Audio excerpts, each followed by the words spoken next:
Welcome to Type C Tech Reviews. Today we're going to be doing a review of the Pixio PX279 Prime. If at any point during the video you want to check out this exact same monitor, there's Amazon links below for the US, UK, Canada, and international links, but let's jump into it. Firstly, this is a 27-inch screen size with a resolution of 1920 by 1080p. Now this means it's going to bring your PPI, or pixels per inch, essentially how crisp and clear the image of that monitor is actually going to appear to your eye. This brings it to around 81, 82 pixels per inch. Now, this is a lower PPI. Depending on how far you sit from your monitor, you will be able to see pixels in small text.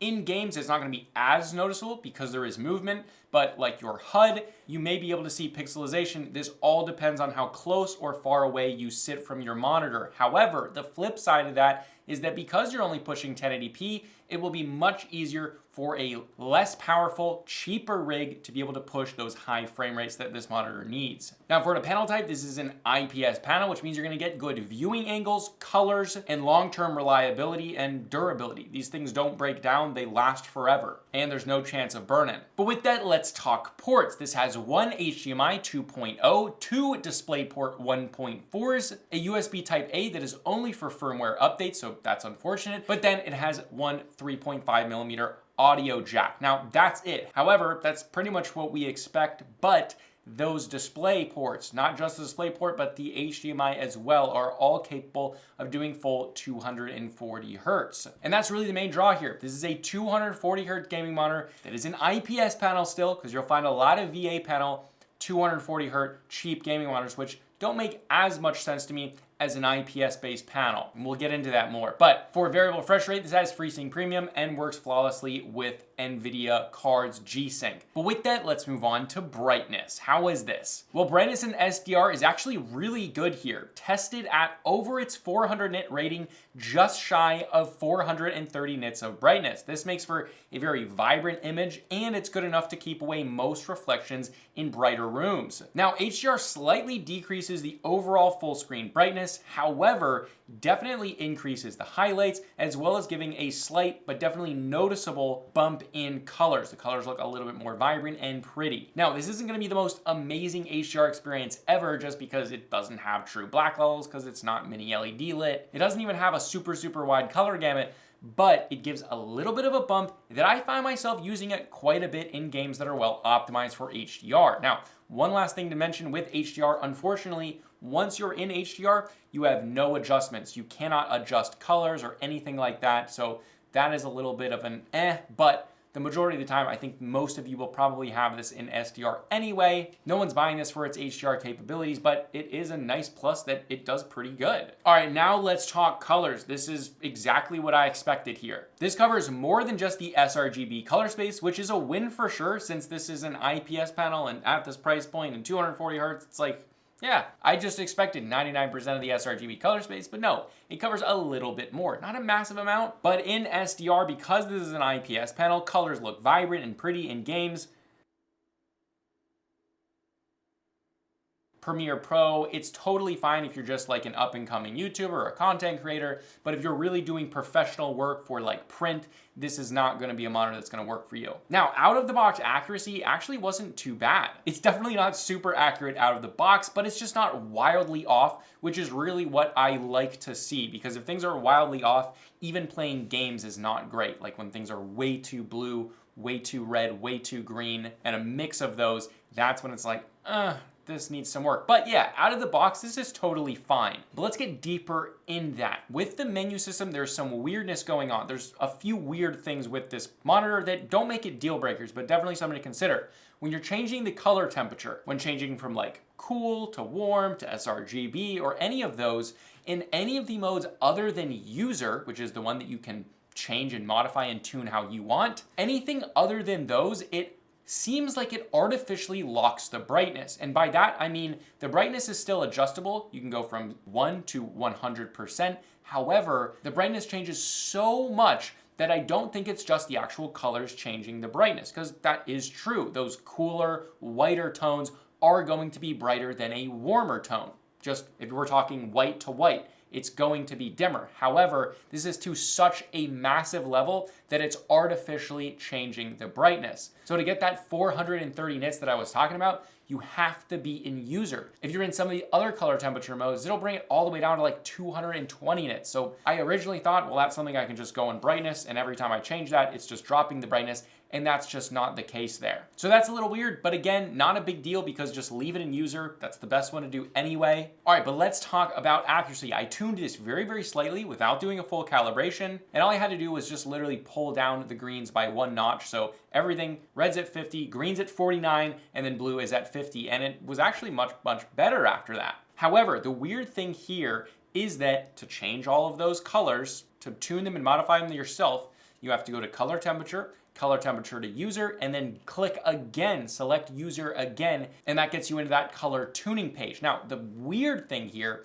is that anything above that 50% is actually changing saturation. Anything under that no longer changes saturation, that changes what you actually want, and we're expecting it to change. So that is really, really weird. You can't go, let's say you need to pull up your greens.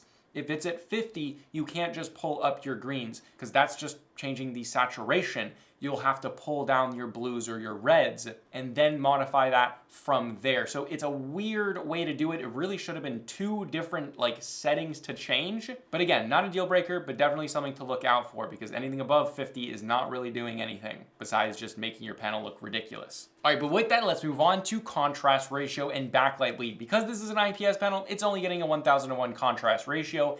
And for backlight bleed, it just seems like Pixio struggles with this. Now, for me, this probably wouldn't be a deal breaker because it wasn't really, really, really bad backlight bleed, but there was quite a bit of it. So it's on basically every edge. It's not super intense on the camera. We'll bump up the ISO to a wild degree so that you can really see where it is, but that's not how it looks in person. It's really not that bad. Outside of testing it, I didn't notice it too much. It wasn't super annoying. So for me, I probably wouldn't send it back for this price. If we're in like a $600, $700 price range, that's when I'm like, I don't want any of this. But Pixio has had a problem with that. And that's really, if they fix that, that's the only real issue that Pixio has with their monitors. But again, it's luck of the draw. You might have backlight bleed, you might not have backlight bleed. Check yours to see if yours has it, and you can ask for a replacement if it is pretty bad. All right, but with that, let's get into the meat and the potatoes. How does this game? We're talking about response time and ghosting. Well, ghosting is actually really good here. Extremely low when you're in the right setting. There are 4 different response time settings.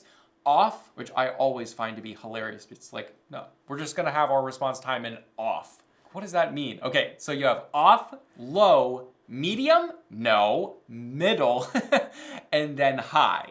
Even though middle is not the middle because there's 4 response time settings. So tell me how that makes sense. Okay, in the middle setting, there is very, very small amounts of pixel overshoot during slower pans or whips. But when you get to those faster whips, it gets to be much, much more intense overshoot. So I really wouldn't recommend middle. In the highest setting, there's always overshoot. Even if you're just going slow, it's bad. So the best setting is low. When you're in low, there's no overshoot. It's the lowest ghosting you can get on this panel without having any overshoot. And in that setting, it looks great. It's very, very low. It's impressive, and it's right in line with what you would expect from a 240 hertz gaming monitor. This is great for fast-paced FPS gaming. Even at this budget, you're not making any compromises here with ghosting, and that's what we love to see. All right, now stand and build quality. Now, this is kind of interesting again, and this is where it's like, Pixio can be an upcoming brand, but they're gonna have to change around some stuff. The quality of the stand is great. It's fantastic. It's literally all metal and it looks great on your desk. However, they spent all of the money on the metal and the build quality and forgot to give you any sort of adjustment. It only has tilt.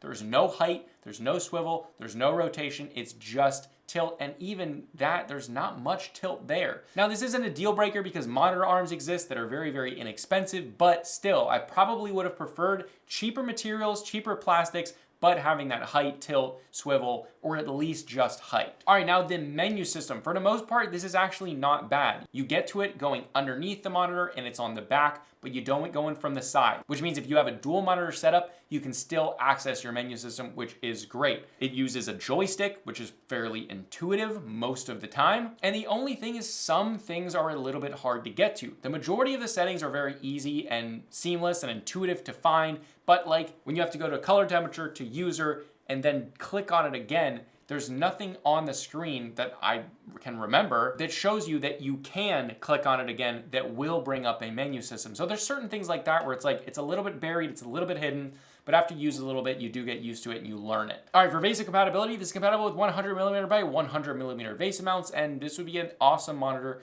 to mount on a monitor arm. It's probably what I would recommend since the stand isn't super adjustable. Although use it and see if it's good enough, and if it's good enough, then don't spend extra money. All right, but now the most important section of the video, price and value. This comes in at $249.99, so 250 bucks. And for that price, this is a solid choice for an IPS 1080p 240 Hz gaming monitor. If you want 1440p, you can spend an extra $150 to $200 and get a whole lot more monitor, which is the Gigabyte M27Q X. That's basically in the same segment, 240 Hz, but now it's 1440p. Now you have a wider color gamut. It's a significantly nicer monitor, mainly because 1440p. But if you're on a tighter budget, this is a great pickup. But if you do have an extra 150, 200 bucks, I would recommend the Gigabyte M27Q X. But again, if you want to check out this monitor or the Gigabyte, there are Amazon links below for the US, UK, Canada, and international links. And if you have a slightly bigger budget, check out my review of the Gigabyte M27Q X right here. But this was Type C Tech Reviews, and I'll see you guys in the next video.